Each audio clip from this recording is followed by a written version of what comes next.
भली नहीं बनने देंगे। भाइयों, मुझे ये भी खुशी है आप सबको बताते हुए कि वर्ष 2022 में पंचायती राज संस्थाओं में जो 8% का प्रतिनिधित्व दिया, इसके कारण हमारे अति पिछड़ा समाज के लोगों को भाइयों राजनीति के अंदर एक कदम बढ़ाने का अवसर मिला है।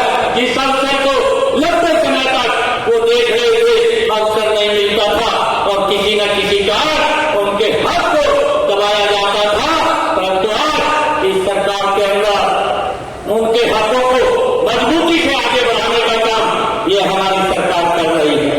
मुझे ये भी खुशी है लंबे समय से कांग्रेस के लोग इस बात की भाइयों विरोध करते थे कि ओबीसी समाज को उसके हक नहीं मिलने चाहिए।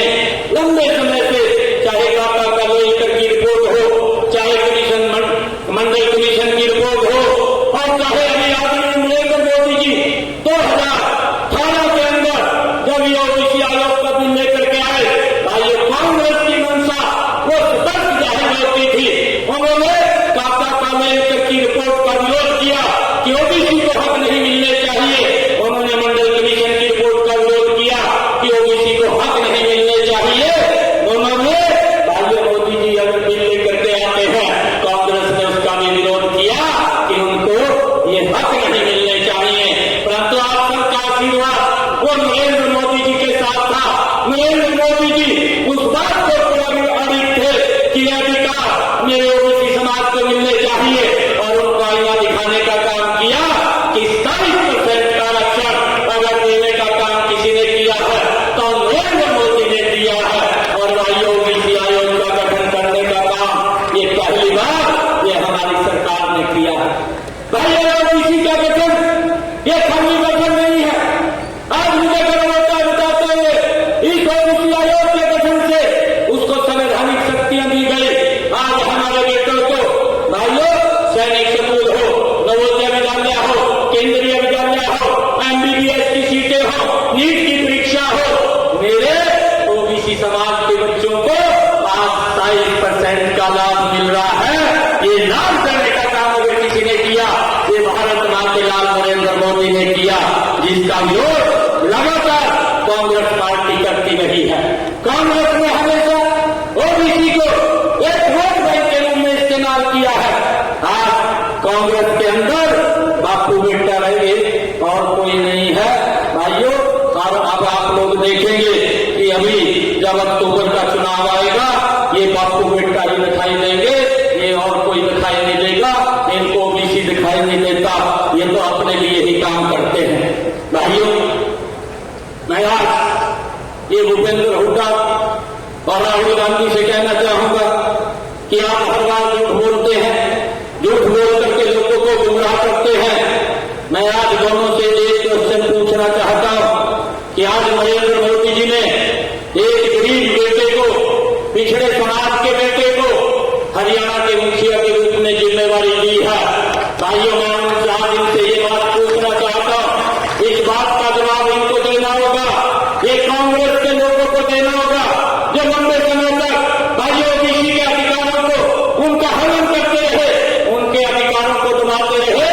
भाइयों भूपेंद्र सिंह हुड्डा, आप राहुल गांधी को भी जाकर के पूछ लें कि क्या कांग्रेस पार्टी भी ओबीसी को आगे बढ़ाने का काम करेगी।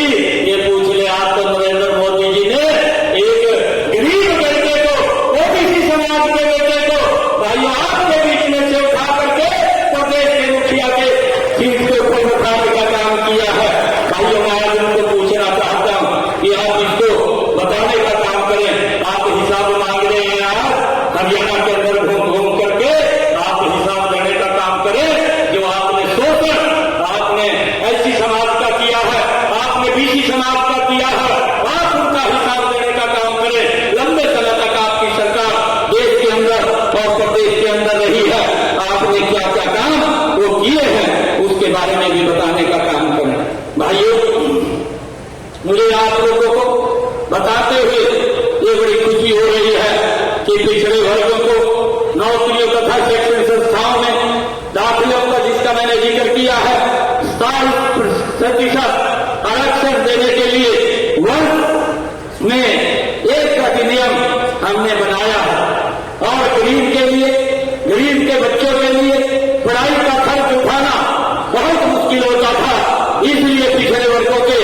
3 लाख रुपए तक वार्षिक आय वाले परिवारों के बच्चों को देश की पढ़ाई के लिए 15,000 रुपए और विदेश में पढ़ने के लिए 20,000 रुपए तक देने का काम ये हमारी सरकार कर रही है।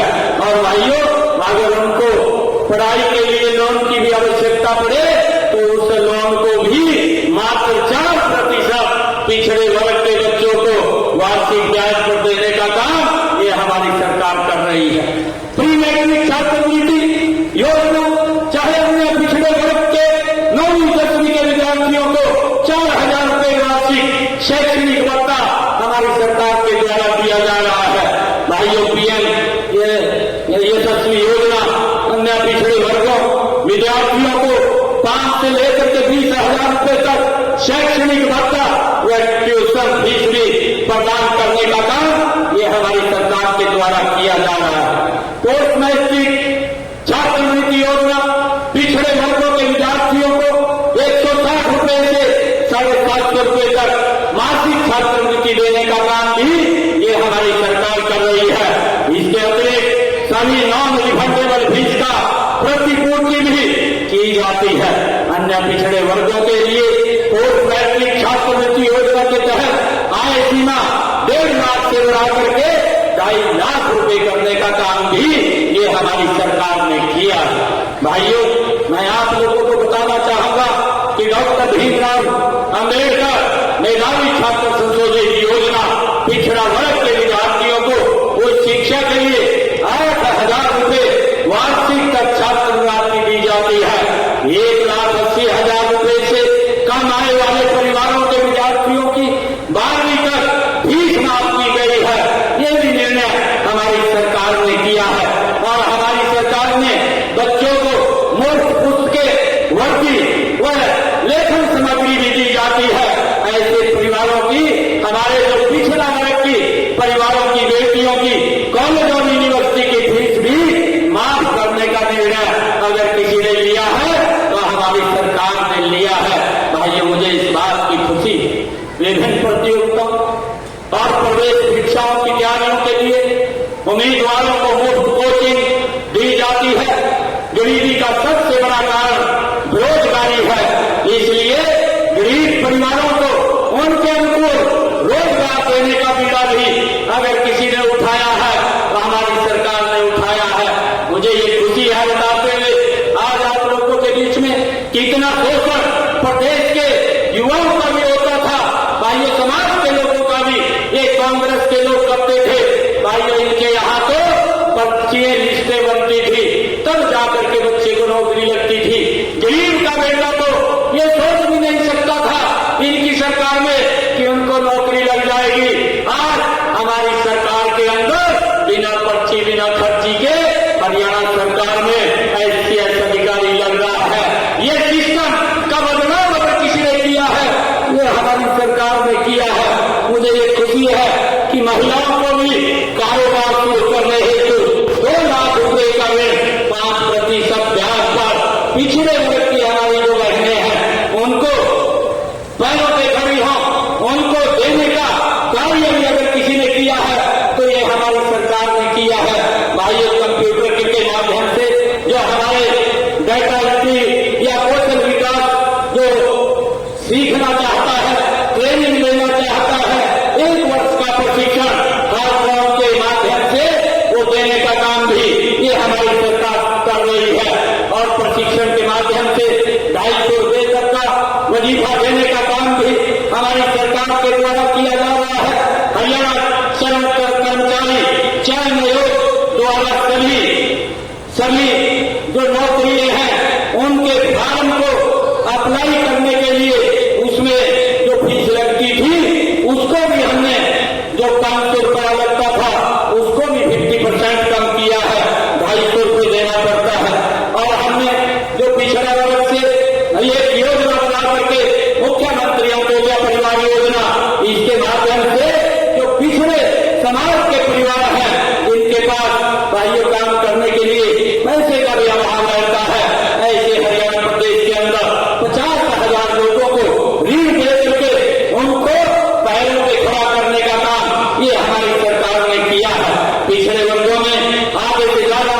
परिवारों को इस योजना के तहत उनको लाभ मिला है। मुझे इस बात की भी खुशी है। और हमारी सरकार ने चाहे हरियाणा देश कला एवं कौशल विकास के गठन किया गया हो और उसको आगे बढ़ाने का काम किया है। हमारी सरकार ने भारतीय कला बोर्ड उसका भी गठन किया है और उसके माध्यम से गरीब परिवारों के उत्थान के लिए योजनाएं बना करके उन तक एक योजनाबद्ध तरीके से लाभ पहुंचाने का काम भी ये हमारी सरकार कर रही है। भाइयों, मुझे ये खुशी है आज आप लोगों के बीच में कि हमारी सरकार ने पिछले कुछ दिनों में ये बहुत ऐसे निर्णय लिए हैं जिसका लाभ हमारे पिछड़े समाज के लोगों को भी, हरियाणा प्रदेश के अन्य लोगों को भी भाइयों इन योजनाओं का लाभ मिल रहा है। मुझे ये खुशी है कि हमने पिछले दिनों एक निर्णय लिया कि जो 2 किलोवाट का कनेक्शन है उसका पूरा का पूरा सरचार्ज माफ करने का निर्णय ये हमारी सरकार ने लिया है कि उसका जितना यूनिट खर्च होगा उतना ही मिलाएगा, कोई ज्यादा बिल उसका नहीं आएगा। आदरणीय प्रधानमंत्री नरेंद्र मोदी जी ने एक संकल्प लिया था। आज हमने मुख्यमंत्री तीर्थ दर्शन योजना के तहत आज एक बस को भी यहाँ से रवाना किया है। अयोध्या के अंदर हमारे यहाँ के श्रद्धालु भगवान श्री राम के दर्शन करने के लिए यहीं से अभी गए हैं और हमारी ये सोच है कि जो ऐसे हमारे सीनियर सिटीजन है, बुजुर्ग है, वो अगर किसी तीर्थ धाम की यात्रा करना चाहते हैं तो सरकार निःशुल्क उनको भेजने का काम करती है। सारा का सारा खर्चा वो सरकार उठाती है। आज हमने एक बस को भी यहाँ से रवाना किया है और आदरणीय प्रधानमंत्री जी ने ये निर्णय लिया था, ये संकल्प लिया था कि जो हमारा गरीब परिवार है जिसकी इनकम 1,80,000 रुपए है उसके छत के ऊपर सोलर पैनल लगाने का काम हमारी सरकार करेगी। हमने पिछले दिनों वो भी निर्णय किया और हमने ये निर्णय किया कि जो सोलर पैनल प्रधानमंत्री सोलर पैनल जो मुफ्त बिजली योजना के तहत हमने 2 किलोवाट का सोलर पैनल लगाने का निर्णय किया है और उस निर्णय के तहत जो व्यक्ति इसके अंदर अप्लाई करेगा, हमने फर्स्ट फेज के अंदर 1 लाख परिवारों को चिन्हित करके उनके छतों के ऊपर सोलर पैनल लगाने का काम लगातार हमारी सरकार कर रही है। 60,000 रुपया, क्योंकि उसके ऊपर 1 लाख रुपए का खर्चा आता है। 60,000 रुपया नरेंद्र मोदी केंद्र की सरकार देती है और 40,000 रुपया हरियाणा की सरकार देती है। व्यक्ति को कोई खर्च नहीं आता। 1 लाख रुपए में 2 किलोवाट का सोलर पैनल उसकी छत के ऊपर लगेगा और उसका बिल 0 आएगा। भाइयों, लंबे समय से कांग्रेस के लोग इस बात की दुहाई देते रहे कि हम 24 घंटे बिजली देंगे, परंतु 24 घंटे बिजली नहीं दे पाए। और दूसरा जो व्यक्ति आया, भाइयों इनका सहयोगी था, वो इस प्रकार की भाषा बोलता था, सिस्टम को ठीक नहीं करते थे कि मैं जब आऊंगा तो इन मीटरों को उतार करके तालाब में फेंक दूंगा। इस प्रकार की भाषा बोल करके गरीब लोगों को बरगला करके उनके ऊपर भाइयों बिलों का बोझ डाल करके उनको गुमराह करने का काम करते थे। परंतु मोदी जी ने ऐसी योजना बनाई जो प्रधानमंत्री सोलर भाइयों मुफ्त बिजली योजना जो 2 किलोवाट का लगेगा, उसके ऊपर जितनी भी बिजली भाइयों सोलर से बनेगी वो बिजली आप लोग खर्च करेंगे, आपका बिजली का बिल वो 0 आएगा और जितनी बिजली बचेगी उसको बिजली विभाग खरीदेगा और खरीद करके आपको पैसा देने का काम वो बिजली विभाग करेगा। एक इनकम का साधन भी हमारी सरकार ने खड़ा करने का काम किया है। भाइयों, मुझे ये भी खुशी है कि हमने पिछले दिनों एक और निर्णय किया, हरियाणा अंत्योदय परिवार परिवाहक योजना हैप्पी योजना को लॉन्च किया। उस योजना के माध्यम से हमारी सरकार ने जो 1 लाख रुपए की आय से नीचे के जो लोग थे, ऐसे 84 लाख लोग हरियाणा प्रदेश के अंदर थे, उन परिवारों को हमने एक हैप्पी कार्ड देने का काम किया है कि उसको अगर कहीं बाजार में जाना है, कहीं दवाई लेने के लिए जाना है, कहीं रिश्तेदारी में जाना है या कहीं किसी धार्मिक स्थान पर घूमने के लिए जाना है, तो 1 साल के अंदर 1,000 किलोमीटर तक वो हरियाणा रोडवेज की बस के अंदर फ्री में सर्विस करेगा, उसका कोई किराया नहीं लगेगा। ये भी कार्ड हमने गरीब लोगों को देने का काम किया है। भाइयों,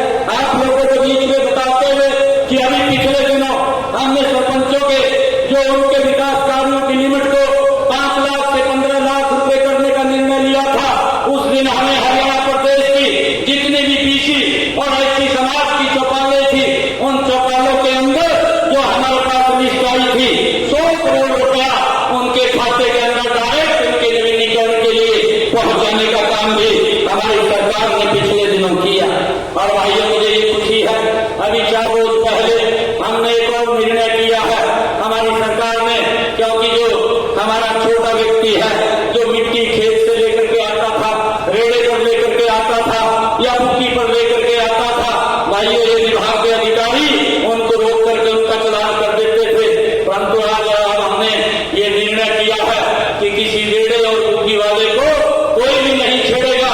आप अपने मोबाइल से ही भाइयों एक अपलोड कर लेंगे, फॉर्म अपलोड कर लेंगे, सिर्फ विभाग को ये जानकारी देंगे। हमने एक पोर्टल बनाया है और उस पोर्टल के माध्यम से आपने अगर अपना खेत की लेवलिंग करनी है, अपने खेत से घर में मट्टी लेकर के आनी है, अपनी मट्टी का भर्त करना है, आपको कोई पैसा देने की जरूरत नहीं है, किसी दफ्तर में जाने की जरूरत नहीं है। आप पोर्टल के ऊपर जाकर के उसको सिर्फ चढ़ा देंगे और उसका सर्टिफिकेट अपने पास ले लेंगे, आपको कोई अधिकारी नहीं रोकेगा। भाई ये निर्णय भी हमने किया है ताकि इस मिट्टी की समस्या से लोगों को कोई दिक्कत परेशानी न आए, ये भी निर्णय हमारी सरकार ने किया है। भाइयों पिछले दिनों आदरणीय प्रधानमंत्री जी ने भगवान विश्वकर्मा योजना लॉन्च की है कि जो हमारे देश के अंदर जो अपने हाथ के कुशल कारीगर और जो जैसे मैंने अभी बताया भी है कि गुरु दक्ष प्रजापति जी महाराज ऐसे व्यक्ति थे जो पहले जिनके हाथ में कलाकारी थी और उस कलाकारी को आज नरेंद्र मोदी जी ने आगे बढ़ाने का काम किया है और उन्होंने इसके माध्यम से उनको इस क्षेत्र के अंदर जो परंपरागत काम करते हैं, जो हमारा पैतृक कार्य है, उस कार्य को आगे बढ़ाने का काम करते हैं। आदरणीय प्रधानमंत्री जी ने भगवान कौशल विश्वकर्मा योजना बना करके 13,000 करोड़ रुपया इस योजना के अंदर देने का काम किया और उनको ट्रेनिंग भी देने का हमारी सरकार ने काम किया है ताकि वो अपने क्षेत्र के अंदर और साफ से भाइयों और उसको नए डिजाइन के साथ काम को कर सके, उनको निपुण करने का काम भी हमारी सरकार ट्रेनिंग दे करके इस योजना के माध्यम से कर रही है और उनको एडवांस तकनीक का एक 8,000 रुपए की किट का भी उनको देने का काम, जब वो ट्रेनिंग करके आते हैं वो भी देने का काम हमारी सरकार कर रही है। और उसके साथ साथ हमारी सरकार जब तक वो ट्रेनिंग लेते हैं उनको 500 रुपया हर रोज स्टाइपेंड भी देने का काम ये हमारी सरकार कर रही है ताकि जो गरीब व्यक्ति है वो मजबूती से आगे बढ़ सके, अपने काम को आगे कर सके। ये हमारी सरकार ने भाइयों निर्णय